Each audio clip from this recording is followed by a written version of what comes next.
No STF está a nossa amiga Paola Cuenca, que acompanha esse caso desde o início, desde a divulgação de que essa denúncia foi oferecida pela PGR. A Paola passou a madrugada de hoje debruçada, pensando ali todos os detalhes dessa denúncia, folheando todas as dezenas e dezenas, centenas de páginas para trazer para a gente aqui de forma detalhada tudo o que a gente quer saber. Paola, minha amiga, seja bem-vinda mais uma vez ao Poder Expresso.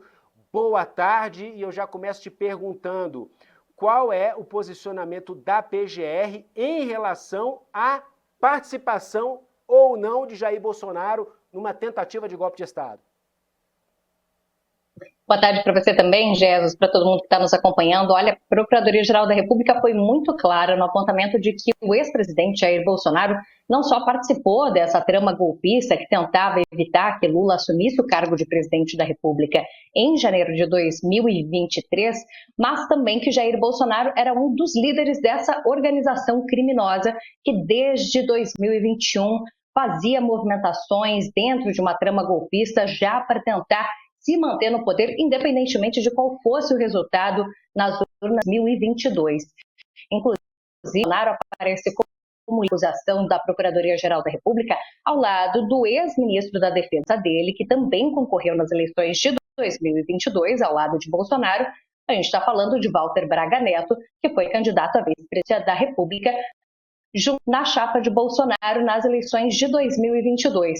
Mas, para além de Bolsonaro e Walter Braga Neto, a PGR também aponta outros figurões muito importantes, tanto do governo de Jair Bolsonaro quanto de militares, diante dessa trama golpista. Coloca aqui a Procuradoria-Geral da República, que também estavam atuando. Alexandre Ramagem, que hoje é deputado federal, mas que atuou como diretor-geral da BIM, Agência Brasileira de Inteligência, durante o governo de Jair Bolsonaro. O ex-comandante da Marinha, Almir Garnier Santos, Anderson Torres, que foi ministro da Justiça e Segurança Pública no governo de Jair Bolsonaro, mas precisamos lembrar que no episódio do dia 8 de janeiro de 2023, ele estava no cargo de secretário de Segurança Pública aqui do Distrito Federal.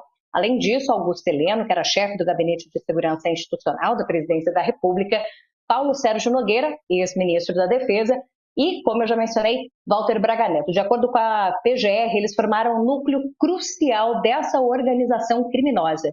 E aqui cabe destacar, bom, teve a apresentação dessa denúncia da Procuradoria-Geral da República contra 34 pessoas, incluindo o ex-presidente Jair Bolsonaro.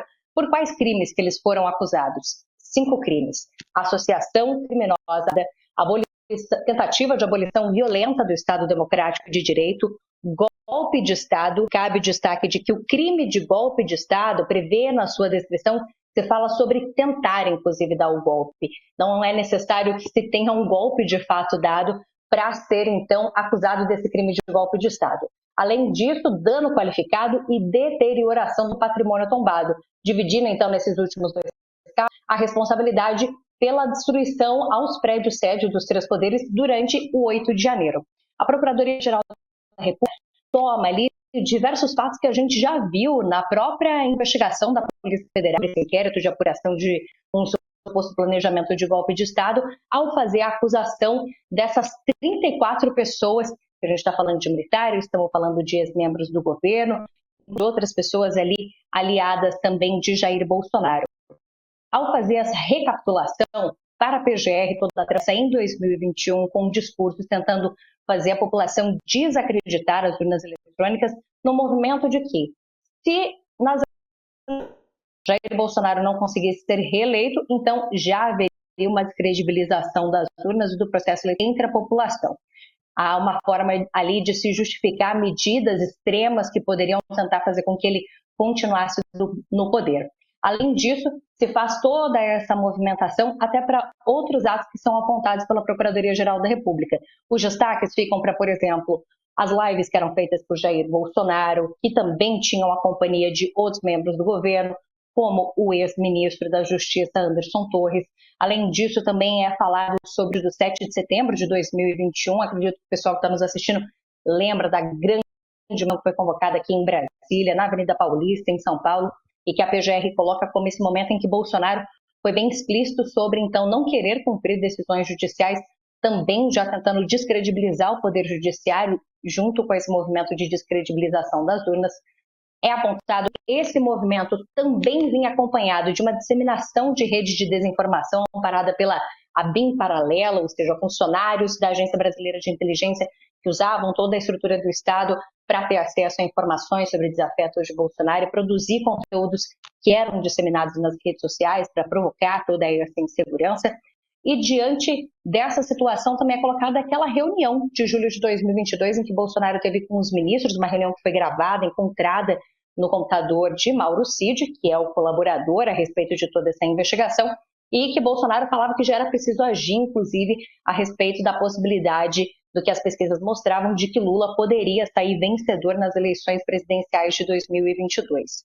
Bom, e dali em diante, a gente também já lembra da questão da investigação da PF sobre uma série de movimentações que foram realizadas após a derrota de Jair Bolsonaro nas urnas, de Bolsonaro tentando conversar com os comandantes das Forças Armadas, tentar angariar esse apoio para uma tentativa golpista, em argumentos de integrantes das Forças Armadas, kids pretos, de monitoramento do Alexandre de Moraes, prevendo inclusive tentar assassinato de autoridades como o então recém-eleito presidente Lula, e enfim, como toda essa movimentação ela vai se desenhando 8 de janeiro, pode ser aqui em Brasília. Jesus. Ao vivo do Supremo Tribunal Federal, trazendo informações detalhadas sobre essa denúncia que foi oferecida pela PGR, contendo o nome do ex-presidente Jair Bolsonaro. Paola Cuenca, muito obrigado pela participação aqui no Poder Expresso. Ótimo trabalho para você aí no STF.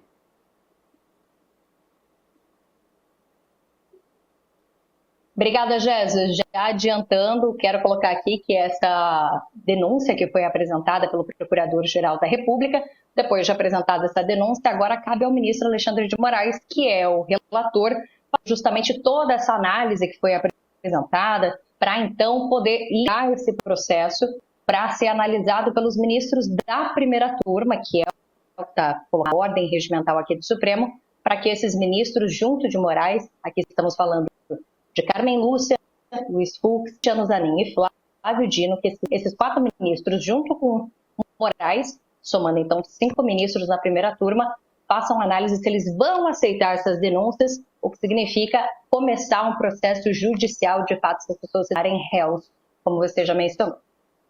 Muito obrigado, minha amiga. Bom trabalho para você. Até a próxima.